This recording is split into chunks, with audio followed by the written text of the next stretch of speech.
we are, Gettysburg. I am a few blocks away from where this man gave the Gettysburg Address. Also, the Battle of Gettysburg happened. The Gettysburg National Military Park, Museum, and Visitor Center. It opens at 9 a.m. It is exactly 9 a.m.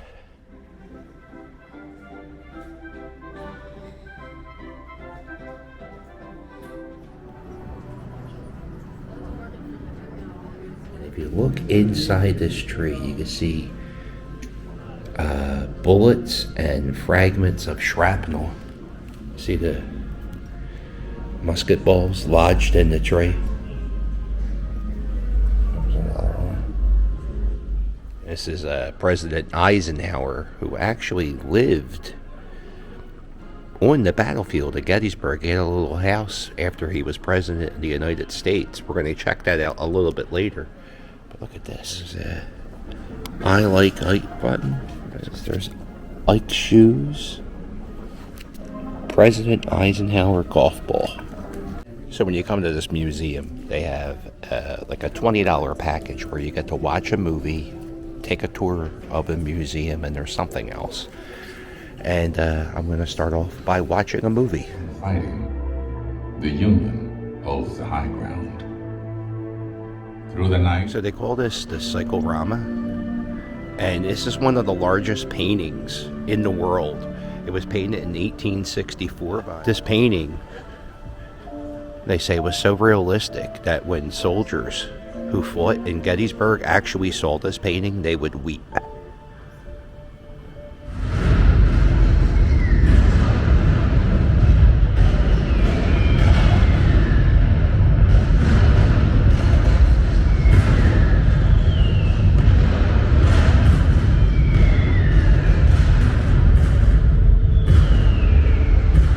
The earth, mountains, and skies. Now in this museum portion of the Gettysburg Visitor Center, check out these cannonballs.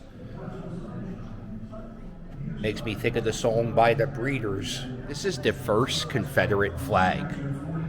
Never saw that. Didn't know the Confederate flag looked like that. But here are the uniforms. This is the Confederate uniform, the grays, and here are the blues. Now what's funny, the gift shop, they sell blue hats and gray hats. So you could, if you wanna get a Confederate hat, they sell them here, hon. Somebody printed up this copy of the Emancipation Proclamation, and Lincoln actually signed it right there. So that means he touched that. That's pretty cool. Robert E. Lee, and this was what he brought with him to Pennsylvania. That's Robert E. Lee's chest, his bunk, and that's his little stove. And he also had a medical kit. And these are his items that he brought with him to Pennsylvania. These are some of the items that were in Meade's headquarters on July 2nd. Several hundred Confederates pierced the Union line. He had a better setup than General Lee. The Confederates are stopped. Isn't it funny? Every time I think of General Lee, I just say, I think of Dukes of Hazzard. This is General Meade's officer cap. That's pretty cool. General Meade's buried in Philadelphia, so I've been to his grave. To see something that the actual man touched, it's pretty neat. Yeah, he's buried in a cemetery in Philadelphia, and he's buried not that far away from Philly's broadcaster, Harry Callis. And this is the actual stretcher that General Thomas Stonewall Jackson was carried on back in 1863. If you download the National Park app, there is a 2-hour audio tour that you can take in your car and check out certain locations. Each little monument is dedicated to some type of infantry or a certain engineer or a special soldier. This is a tribute to the New York Engineers, a little castle type thing. Pretty cool looking. The Battle of Gettysburg was 3 days. I think they said almost 7,000 men died during this, the Battle of Gettysburg. It was the deadliest battle of all of the Civil War. This is the largest monument in Gettysburg. It's the Pennsylvania Memorial right there. Over 34,000 Pennsylvanians fought at the Battle of Gettysburg. Wow.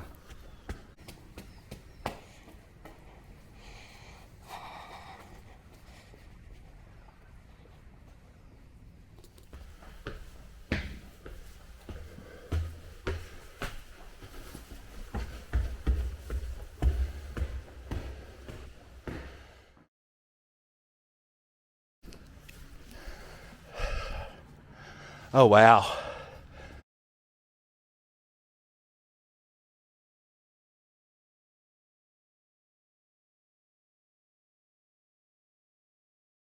After the battle was over, there were so many dead that the soldiers just kind of threw a few rocks over them and a little bit of dirt, and they weren't really buried properly.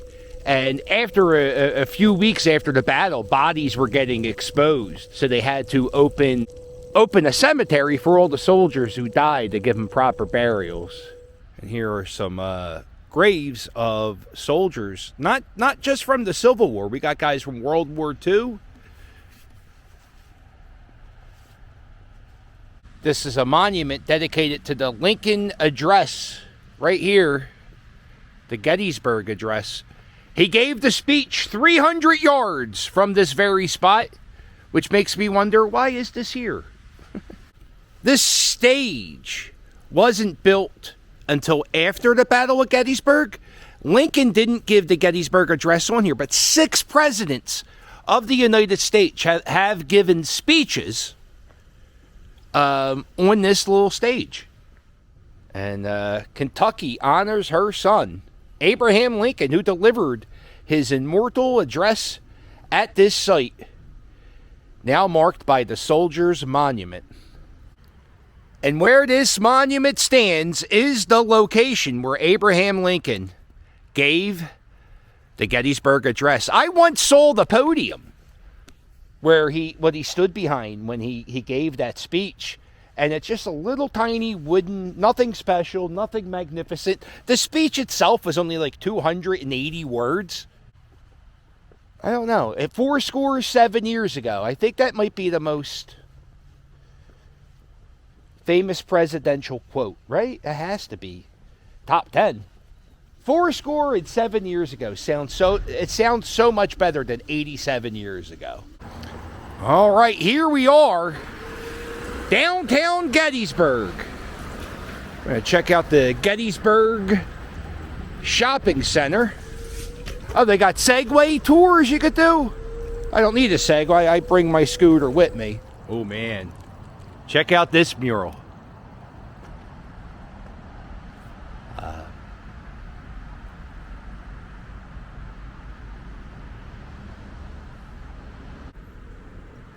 This building down here is Meade High School, which is right across the street.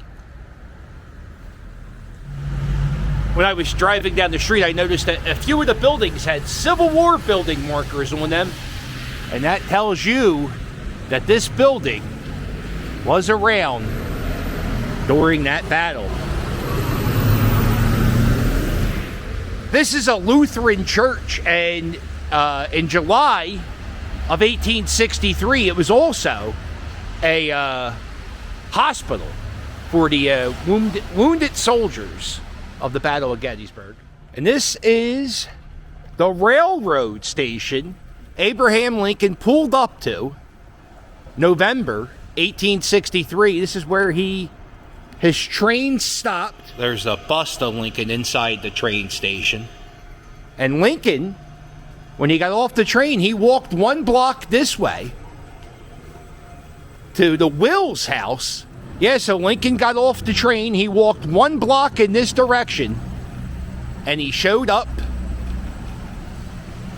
at the Wills house.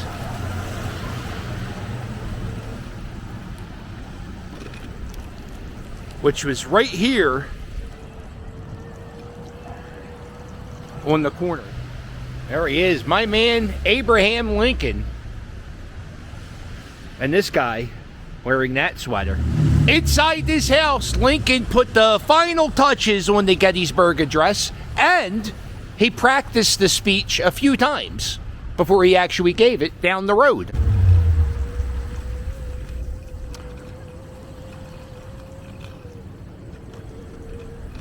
You can have lunch at the Blue and Gray Bar and Grill. Civil War canteen display, $180. Yourself a suit of armor for $450. Here is another church that was used as a hospital. Wow.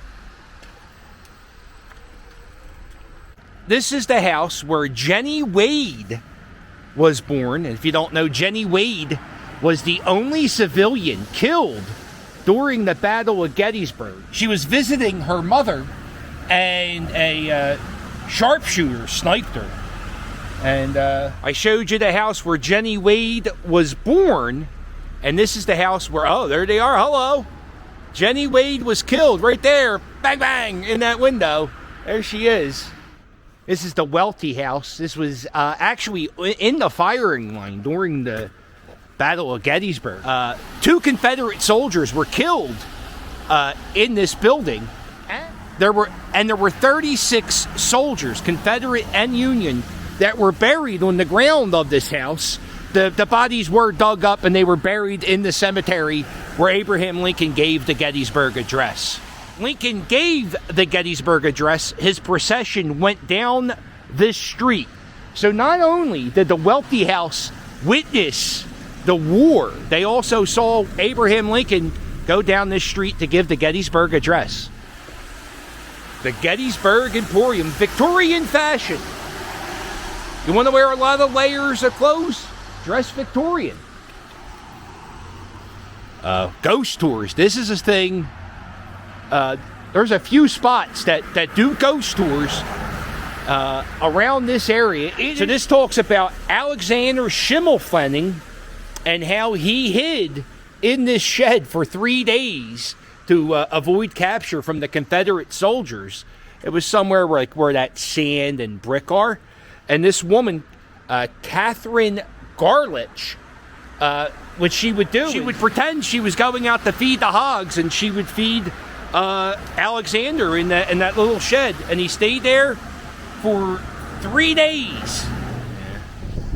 It seems like a lot of the museums, I'm here the day after Christmas, it does seem like a lot of the museums are closed. The Gettysburg Museum of History. Closed. Here is a marker for the Confederate soldiers who fought for the state of Georgia. We slept here in obedience to law. When duty called, we came. When our country called, we died.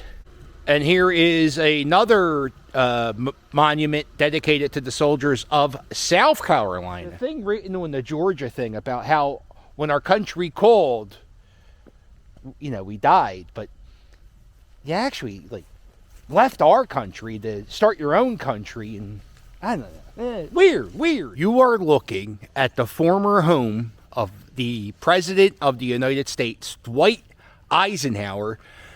This was his home. He actually, when he was president, he would take foreign leaders to this house. He thought that this location here, the battlefield of Gettysburg's right there. He thought that if he met with foreign leaders in this house instead of Washington, D.C., that the foreign leaders would be relaxed. They wouldn't, it wouldn't seem so formal. I've never seen a presidential home before. I've seen many houses George Washington slept in, but I've never seen an actual place where a president lived. Eisenhower walked. Probably on this concrete, in this patio. Oh, look at that. He has a bell. Does it ring? That doesn't. That's cool. It has a presidential seal on it.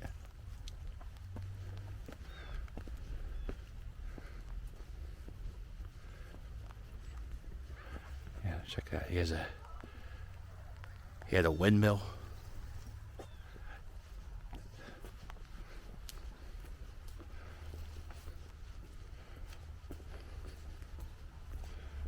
Oh man, that's cool. 2DE from Art.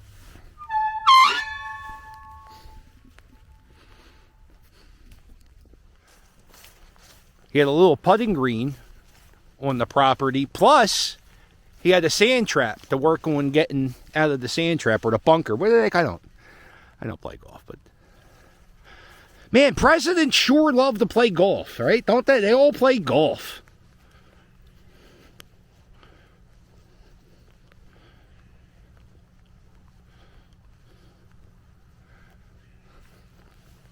And there's a picture of Eisenhower and his family on the farm.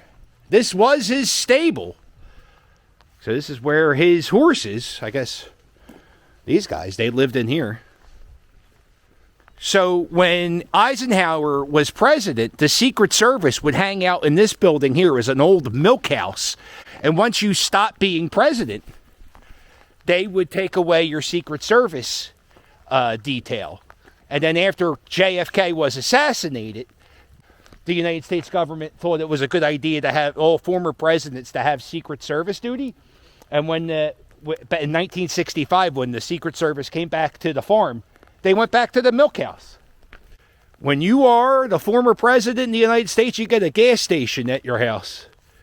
And this little tiny building here was the guest house.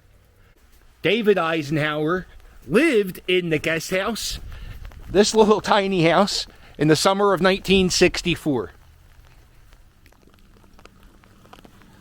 Check out his boot scraper. It had like two stinks on this boot scraper. What you do is, if you step in cow or you get mud, you rub your shoes in here, and it gets the dirt and mud off your shoes. Man, these are his greenhouses. He had them installed. He had this greenhouse installed in 1955, and he grew flowers and vegetables, and it was his greenhouse was such a success. A year later, he added this greenhouse to his property. Oh, look at this. Inside Dwight Eisenhower's greenhouse. Dreams are coming true here. Yo, check out Dwight Eisenhower's barbecue grill. He had a smoker. That's cool. They do tours of the Eisenhower house, but they only do it on weekends. I would like to see inside that house. And it's really cool because it's two separate pieces of history. You have Eisenhower, and then you have the Battle of Gettysburg. It's so cool, like a retired general who was the president of the United States lived on the battlefield of Gettysburg. You see, the day after Christmas, not many people come to Gettysburg.